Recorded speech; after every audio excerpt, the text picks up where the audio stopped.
Hello, everyone. Hello. We got about 60 people at the moment, so that's awesome.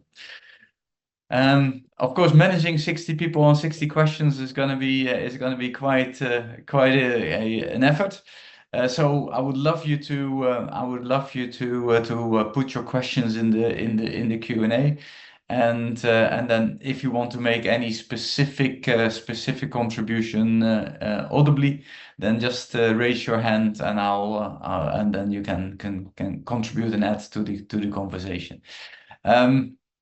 So yeah, I hope that the conversation with the four of us actually was of interest. I would love to hear which part of that conversation is something that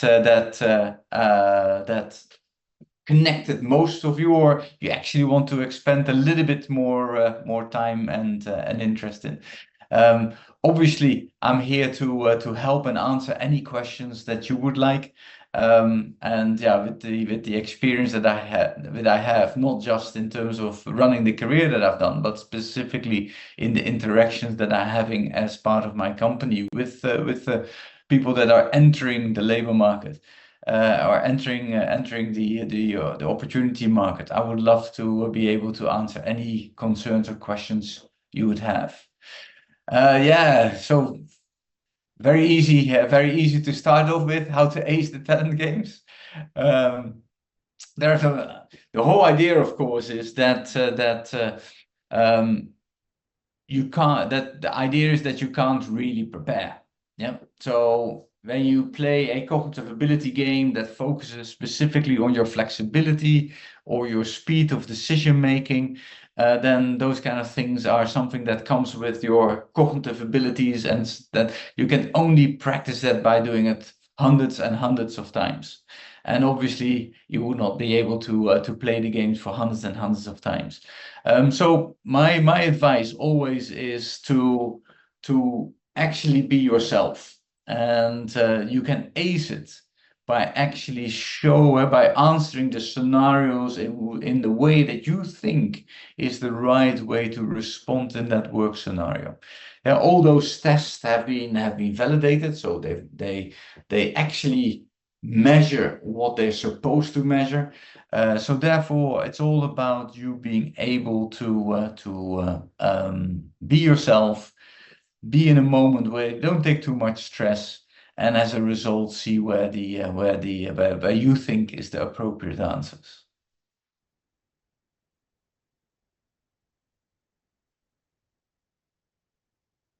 All right, let's see what others what are some challenges that come with pursuing two careers at the same time? Well, that's a great question, Alexander. And yes, you have to be mindful of how you allocate your time, because it's not just, of course, about your career. You've got a personal life that you want to follow. You maybe have one or two other passions that you want to give time and attention to. So it is really being able to create a little bit of boundaries around each of those elements.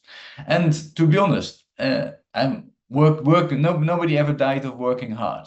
Yeah, so you have to be careful in terms of burnout, but I don't think burnout is specifically linked to working hard. It's more about not having control. So as long as you do have control, working hard and seeing the fruit of your labor, I think is something very liberating. And as long as you have some level of boundaries around the being able to not just focus on contributing, but focus also on replenishing, then I think you've got it well covered.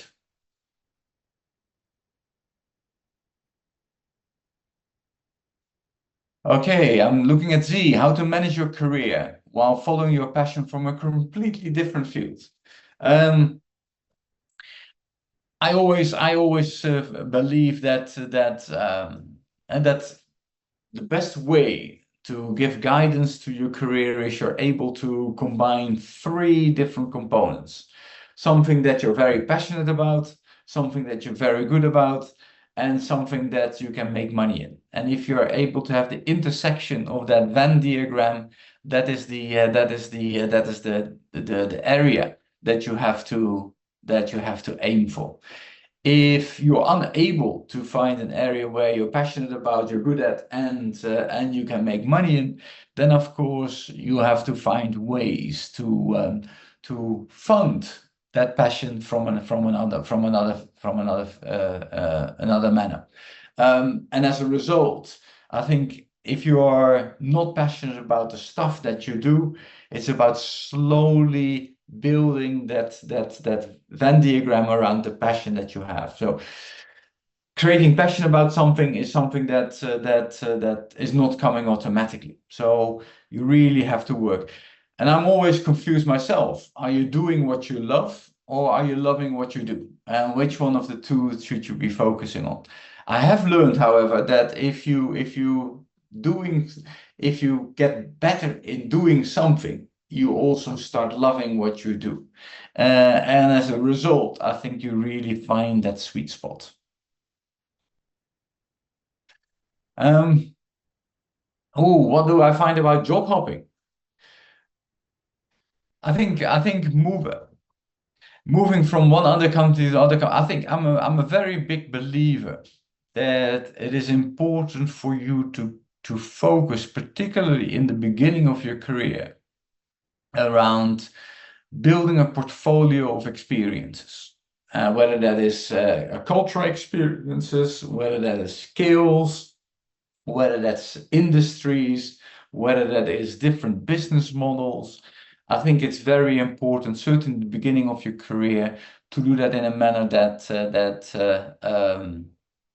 you build that collection of experiences. And sometimes that means that, yes, after 5 or 6 months, you have that experience and you want to move on to the next experience. I don't think there's anything to do with anything wrong with job hopping, as long as you are open and transparent about it. As long as your boss knows that you're here, that you want to make the best effort and the best contribution for the time that you're there, but at some stage that you would like to move on. As a recruiter, how would I look at people that have only been in a role for 6 months? I do have some questions around your ability to focus and your ability to commit. Because as any company, it will take probably 3, 4, 5, 6 months for you to become a fully contributing member of the team. And if you are job hopping every 6 months, you would never be in a position that you fully contribute to the rest of the team. So that would have me a number of questions. So yes, you can have a stint of 6 months, that's fine. But if you have 4 stints of 6 months, then probably a lot of recruiters will ask questions about whether that's indeed the right thing to do. All right.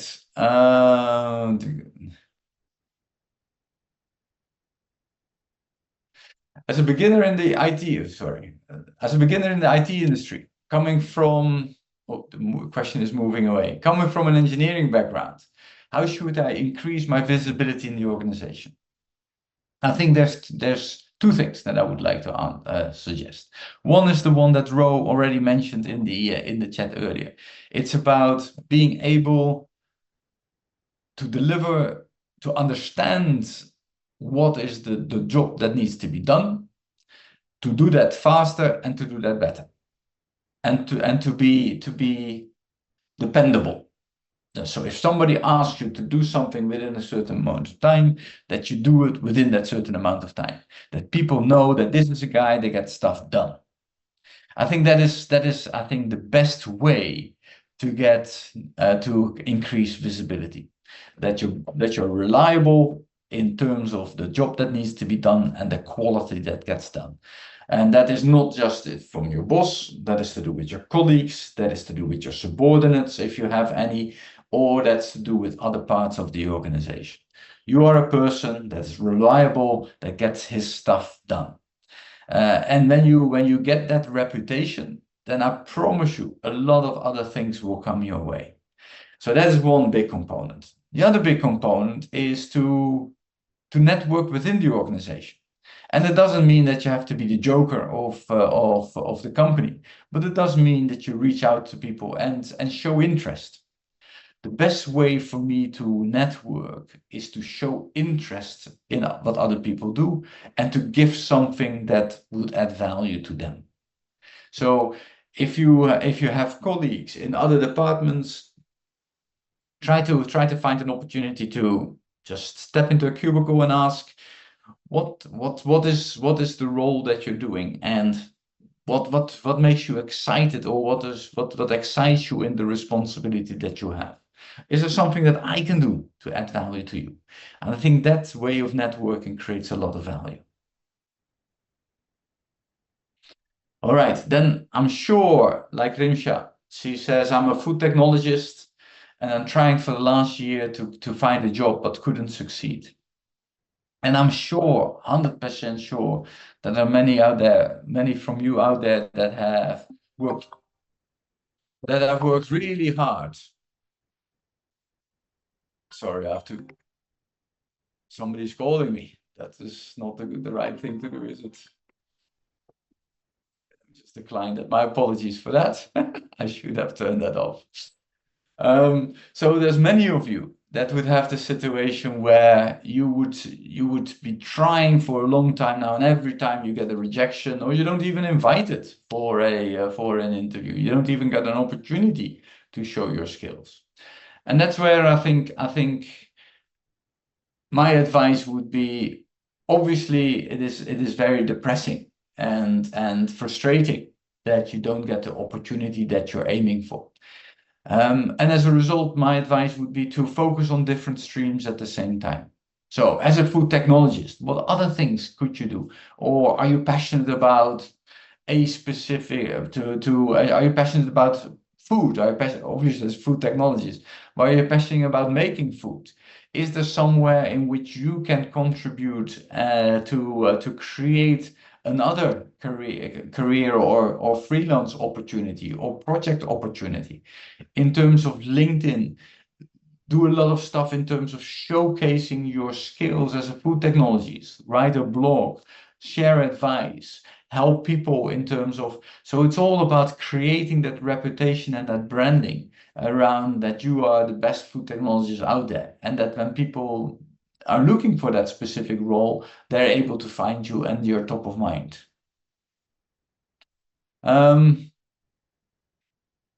Somebody's able to begin university studies, interested in pursuing HR. How you think HR will continue to change with the introduction of more technologies into our daily task, and how we can prepare ourselves? Well, to be honest, we're on the not even on the cusp anymore, but we are really in the middle of the acceleration of how technology is going to change our workplace. And yeah, with the number of years that I've got under my belt, I've seen it moving from a very slow pace to now the acceleration that is taking place, specifically with the introduction of AI. I am as a person, I am not afraid of AI. I'm actually the opposite. I'm completely embracing it.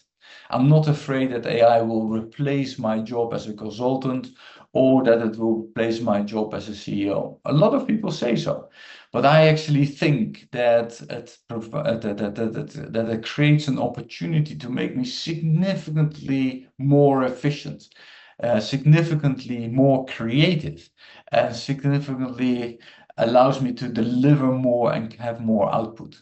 Yes, HR, like any other field, is gonna change beyond belief with regards to the technology that is out there. But we've been through many of these waves, and every time, like Rove said 10 years ago when he started out as a journalist, newspapers were in decline, but a complete new field emerged. And similarly here, whether it's in HR, whether it's in engineering, whether it's in data science, new opportunities will emerge. What you have to do as an individual is to be at the forefront of that. So you first have to understand and embrace these new technologies. You have to be able to be great in getting value out of AI for yourself. Not be afraid of using it, embrace it to the full, and then specifically find opportunities where you can add value. So I think yes, every function is going to change drastically, but I do think that it's gonna that's only gonna create more opportunities. How to sound more professionally rather than casually. I can't talk professionally. That's an interesting question, Aman. Um, I think Rolf already mentioned that investing in developing your soft skills is almost as important as developing your functional skills.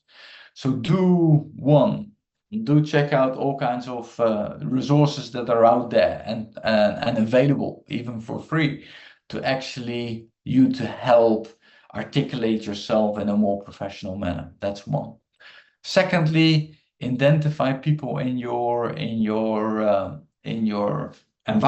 and in your circle that you think are very good in explaining things professionally or that are indeed coming across professionally. Try to understand what they're doing and try to mimic them in your own way.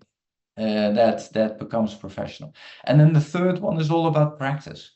And I promise you, if you learn the framework on how to do it, if you learn from other people seeing doing it and you practice it, I promise you within a couple of weeks you can sound as professional as anybody else. I don't think you have to worry about that whatsoever. All right. How should we approach clients to pitch our services and generate qualified leads? Well, that's another masterclass on them that I can spend a lot of time on. But I think first and foremost, it's about building your own reputation, and building your own reputation, which is around like Rolf said, the quality of work, faster, and if possible, at a cheaper rate. And then it's all about getting the first clients in and specifically asking these clients to give you references. Because whenever I go to any platform to buy specific services from others, I don't just believe what the person says about himself, but I do believe the ratings that other people have said about them. So it's about landing that first client and never let a client leave you without asking them to write you a reference. Can I share key qualities employers seek in candidates? Yes, I think I've mentioned a number of them already. I think it certainly, if you have not worked anything anywhere, it's about three things. One is energy. Secondly is specific around passion around the specific role, function, type of work that you want to do. Third one is to give examples of how you think you can add value to that role, to that company, to that team. And fourthly is to show interest. I find it always baffling if I speak to candidates and I ask them at the end, do you have any questions for me? And most of the time out of a sense of embarrassment or don't want to look foolish, almost never anybody asks me a interesting question. And I think it's so important for you when you're building that relations to show interest in others as well. And don't ask a question around, okay, your website says this, and ask a personal question. Ask a personal question around what qualities would you see in the person that can join you? What is a quality that you have that has set you apart in your career? What excites you about your work? So show interest in the company, show interest in the person that you meet. Yes, candidates from non-elite university, how they can stand out.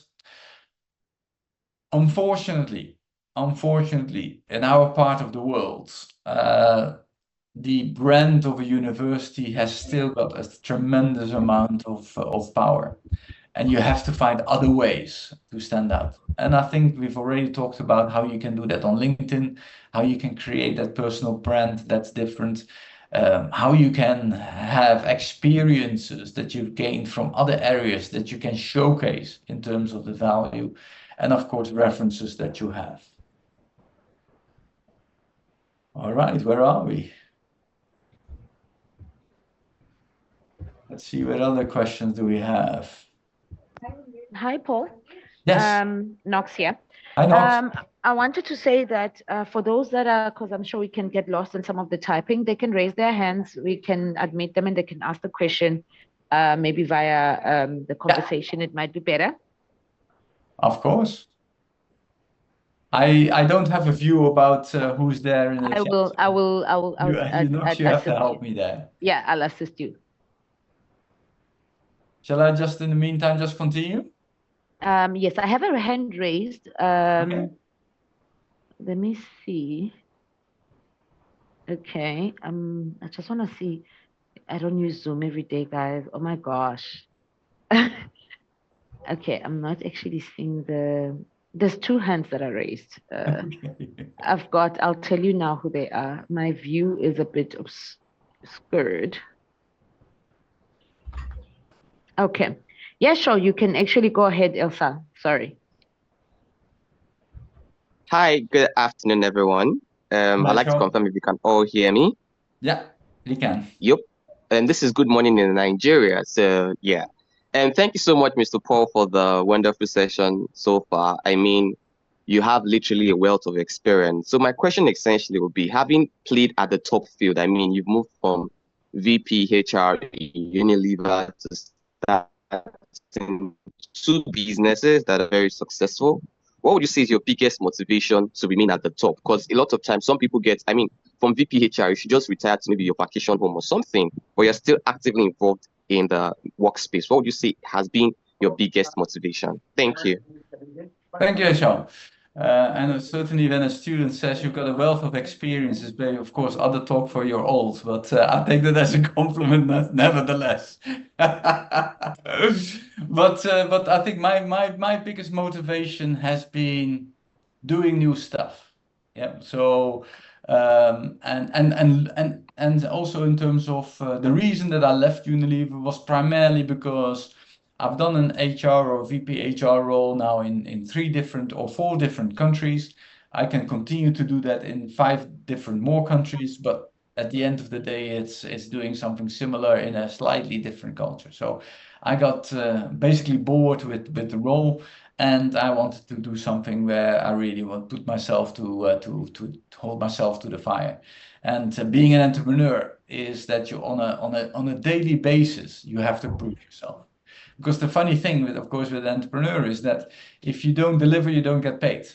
And certainly as a consultant, if you don't deliver, you don't get paid. So it's a very short feedback cycle in terms of whether you are adding value to the clients that you're working with. But for me, it's always been around creating new stuff. Yeah. So whether it's also the talent games, nobody's done that before. So let's do something new. Whether to do with some of the solutions that I have, let's do something new.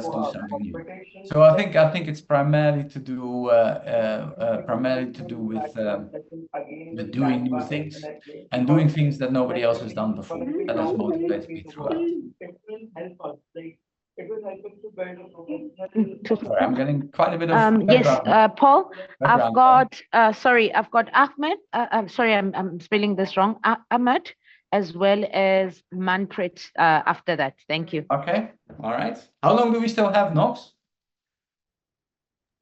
Hello, hi Paul.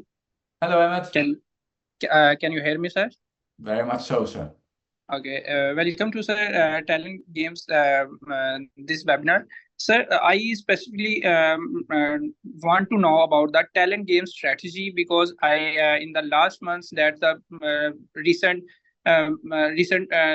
execution placed, I performed all the games, But I want to know the talent game strategy and what is the criteria that you choose the candidates on these games. And I want to know about the talent games basically, because here the topic is diverted from the main topic. That's why I asked about this thing. Thank you, Emmett. Yeah, so I think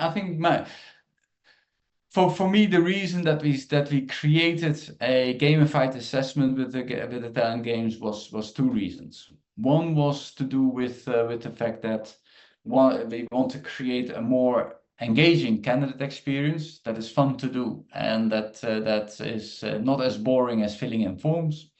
And the second one was to create a platform where everybody can apply without any restrictions. So in order to play the talent games, you don't need to have a certain GPA. You don't need to have a certain you've coming from a certain university. You don't have to have any certain specific social standing. Our strategy is to invite as many people as possible to play the game, and then on the basis of the assessment, so therefore the quality of the candidate, to let companies make a decision on who they should continue to have the conversations with. So the whole idea was doesn't matter whether you are based in a rural village, whether you're based in a metropolis, whether you've gone to Harvard or gone through a local city college, we want to make sure that everybody has a similar opportunity to do the assessments and to be assessed for those organizations. And then last but not least, then to also give candidates an insight in how they have performed and how they can improve themselves. Sir, one more thing is that what are the basic requirements that you here suggest for the next intake whenever I will apply for the next talent games? So what are the basic requirements I need to improve for myself to do same task in the next time? Because in the last time, I was not selected for the internship program. Yeah. Obviously, and most of the programs that we do, we have quite a few candidates playing the game, Emmett. So the simple fact that a person is not being selected doesn't mean that your score is bad, but just means that it is not as high as maybe one or two other people. So therefore, I wouldn't take any negatives out of the fact that you've not been selected from that batch. On the website that we also have a specific candidate section where you can find information on how you can prepare yourself. But for me, it's about, like I mentioned earlier, there's no way for you to practice. Yeah, that's on purpose. So you do find all kinds of videos on YouTube where people explain what the game is about. So I would certainly have a look at them to see what you can expect. But I would not advise you to copy the answers, because the candidates that have put it on YouTube don't know the correct answers. It's their interpretation of what the best answers are. So I would always encourage you to use your own judgment to follow the assessments and to play the games as they come. Thank you, Paul. Love you from Pakistan. And I am so blessed. My father also working in the Nestle Pakistan Limited. Thank you. Oh, fantastic. All right. Give him my regards. Thank you. Thank you. Jazakallah. Anything else? I'm not seeing any more hands. Okay, somebody's talking, Paul. Sorry. Okay. Hi, Paul. This is Manpreet here. Hello, Manpreet.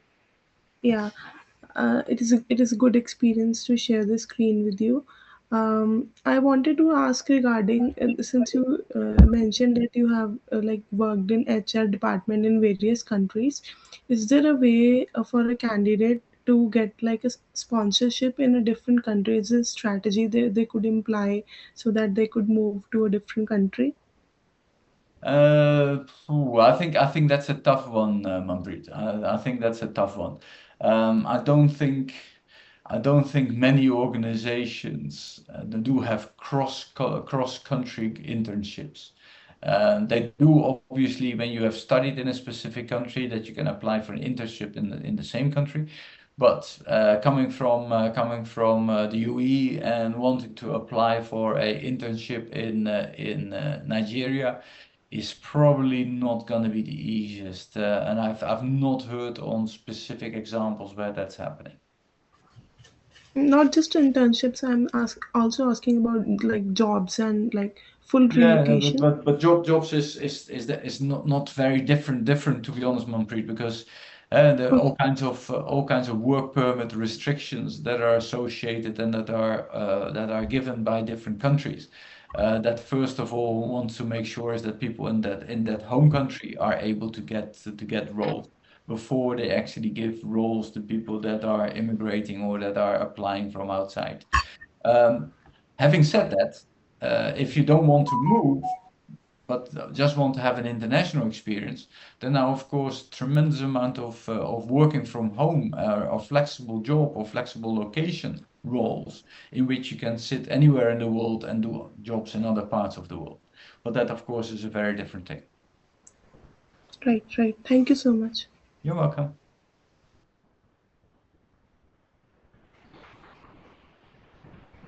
I'm seeing some questions on the chat, and there's Rauda and Gadi after for questions. Okay, which one on the chat would you suggest me to take notes? I saw one that speaks about people who fail previous jobs. Do you have any advice?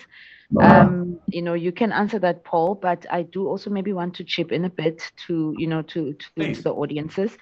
One of the big things that we see with a lot of young people these days is you guys are so quick to give in when that one or two interviews do not go your way, especially after graduating from university, because we tend to translate completing university as a guarantee into the job market.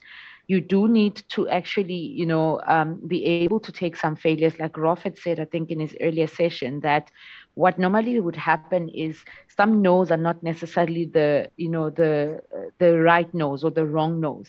Typical example, prior to joining Nestle, I had probably applied to a couple of FMCG organizations that, never probably looked at my profile and thought I was suitable.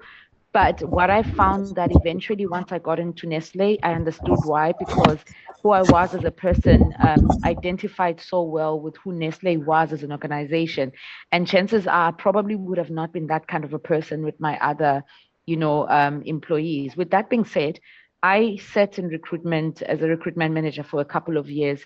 And I can tell you that sometimes you are not getting declined because you do not maybe, fit the description. Sometimes generally it's, there's a lot of applicants and you were just unfortunate to get into that space. Keep on applying. Do not give up. I always encourage young people to, the first thing you must do is identify organizations that are key for you that you want to work with. Once you know who they are, start following them, start following what they do, follow their webinars, follow their recruiters and their managers. See and identify with the organization so that when opportunities open, you are able to put through your CV, whether it's 3, 4, 5, 10 times, you will eventually get your foot in the door and the opportunity will eventually land. But be strategic about who you want to work for. Don't just apply for the sake of applying. You need to be strategic about the organizations you want to work for and why you want to work for them. That is helpful. And like I said, don't give up, because there's a lot of people that are in the job market that are looking. Keep trying, and eventually the right door will open for you. Sorry to take over your session, Paul. You can pick up the question again. No, I just add one thing, Knox, to that wonderful advice. Is also then when you do then apply, don't just take the rest of the time as holiday. Find ways to utilize the time efficiently, either by investing in yourself, by supporting others, and make sure that you keep on improving your own skills. Paul, please unmute yourself. Thanks.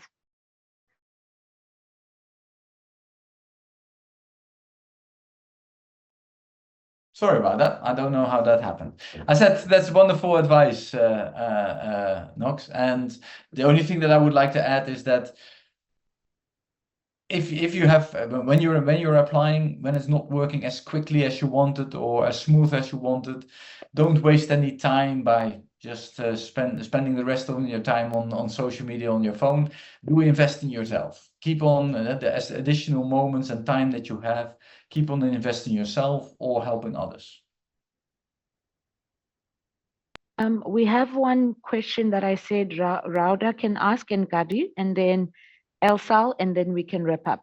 We only have a grace period of the next 10 to 15 minutes, so we can take the 3 questions, the 3 hands raised, and then we can wrap up. Thank you. Okay. Hi, hello, Paul. Hello, everyone. Hello, Rauda. So I wanted to ask you a question. First of all, I really like the talent games because it's actually related to what I want to ask. So I personally studied international relations and public affairs, which is my field of interest.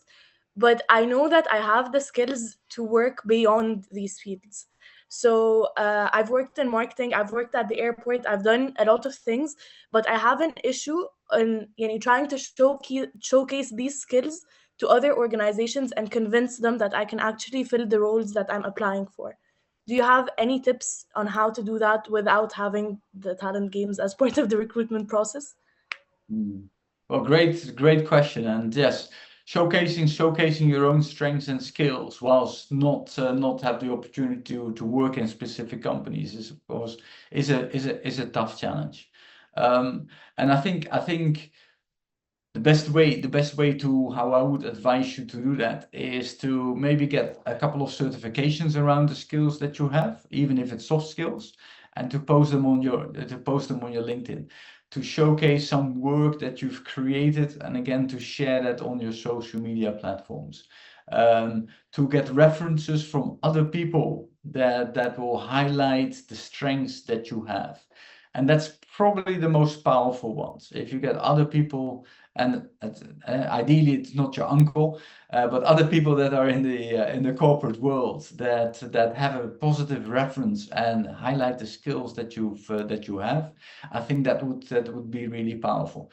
And often what I do, even at the experience that I have, people find it difficult to write references. So often I write the reference for them and just ask them to endorse it. So don't wait for other people to write your reference. Connect with people that can support you and endorse you on those skills. Write a reference that is factually correct and not overly inflated, and ask them to endorse it and use that on your social media. Thank you so much. It's very helpful. All right, 2 more. Yes, I think it was Kadir and Elsa, I think, if I'm not mistaken. Sorry if I'm butchering your names, guys. It's okay. Hi, how are you? Hi guys. Hi Paul. My name is Ghadir, and I would like to ask a question related to what is the objective of the game? Like, what do you really want to see? Is there any correct answers or a specific algorithm you will see afterwards, or it's just the way of thinking you want to see while doing the game? Another one is how to prepare, like actually prepare in advance before doing the game, to be able to like excel in it. Like any advice you've got? Thank you.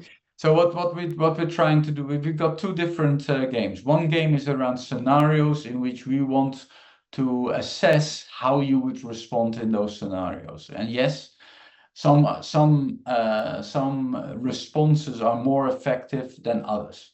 So we would look at how effective you would respond to these different scenarios, to highlight specific behaviors that you have. So that's one part of the games. Other part of games is specifically around cognitive abilities, in which we test your ability on flexible thinking, on memory, on problem solving. So the higher the score, the better you are in any of those cognitive abilities. In terms of preparation, like I said before, there's a lot of resources available on the Talent Games website. But I think I would go through a couple of YouTube videos that are there, either from us or from other people that have screened videos of the games, to understand what you can expect. Don't copy the answers, is my advice. because you don't know whether the answers of that particular candidate has been correct. And then in a quiet environment, be yourself and answer the scenarios and play the cognitive ability games that are there. Thank you so much, Paul. All right. Hi, how are you, Paul? Hello, Arab. Hey, this is Isha Lazar I have to from ask Pakistan. Sorry. So can I have Arbab first, please?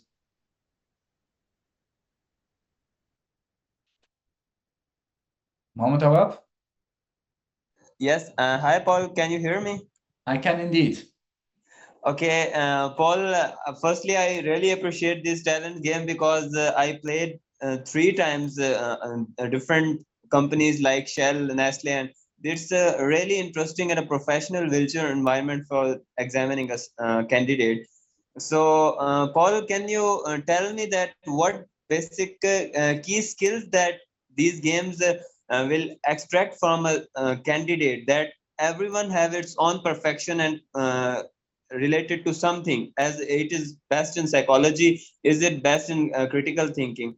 So as a student, can you guide me related to that, because I am really excited to join Nestle in future and want to pursue a great career in it. So can you guide me? Yeah, so like I mentioned before, a number of the games are specifically focused on assessing how you would behave in a real life scenario.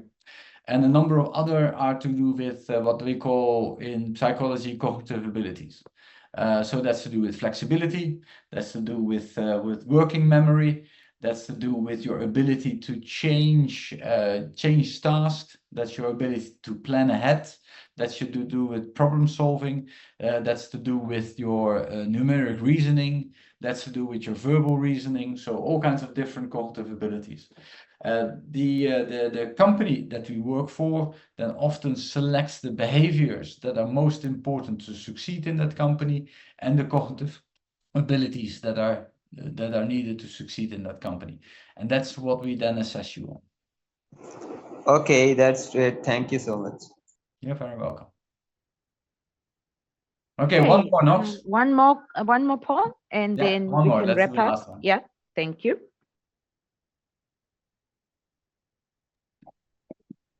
Hey, can I ask? You're back. Hello, Asal. Hey, thank you for giving me this opportunity to ask. I just wanted to know that is there any platform where we can practice these games? Moreover, I wanted to ask, do you provide remote internships to people from Pakistan? Because we don't have an office here, right? I do have an office. I have an office in Karachi, and we do have interns as well. But we're not a sizable company like Nestle, so the number of interns are relatively small. And the first part of your question was Asal? Or where you can practice? No, we don't have a platform where you can practice the games. We actually are building and anticipate that to be ready by the end of the year. An opportunity that candidates can indeed practice some of our previous games that we have. Okay, thank you. All right. Great stuff. All right, just a few sessions, guys. We will be sharing with you in the next coming few days some links to your emails. So hopefully all your emails work. LinkedIn and Google were very kind enough to award all of you guys access to do their certificates. So you can go into LinkedIn Learning and complete some AI, complete some HR, complete some Excel, depending on the skill that you are looking to add on courses that will eventually then give you certification.